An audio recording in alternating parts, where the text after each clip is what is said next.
কবরে এসে প্রথম প্রশ্ন করবে। মুনকার নাকির যখন চলে আসবে, 40 কদম যখন আত্মীয় স্বজনরা লাশটাকে কবরের মধ্যে দিয়ে 40 কদম চলে যায়, তখনই ফেরেশতা চলে আসে। এসেই পরীক্ষা শুরু। মার রব্বুক, তোর রবের নাম কি? আমরা বলবো রব্বি আল্লাহ। দ্বিতীয় প্রশ্ন, ওমা দীনুক, তোমার ধর্মের নাম কি? আমরা কি বলবো?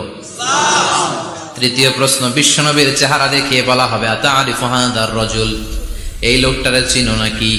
আমরা বলবো চিনি, আমাদের প্রাণের নবী। সব প্রশ্নের উত্তর তুমি পেরেছো। ফায়ুফসাহু লাহু কবরুহু 70 যিরান, আপনার কবরটারে 70 হাত লম্বা করে দেয়া হবে। ওয়ায়ুফতাহু লাহু বাবুন ইলাল জান্নাহ, আপনার কবর থেকে জান্নাতের দিকে দরজা খুলে দেয়া হবে। ওয়ায়ুলবাসু মিন লিবাসি আহলিল জান্নাহ, জান্নাতের 2টা রেশমি কাপড়ের পোশাক এনে আপনারে পরিয়ে দেয়া হবে। আর বলা হবে নাম কানাউমিল আরুস, ঘুমাও।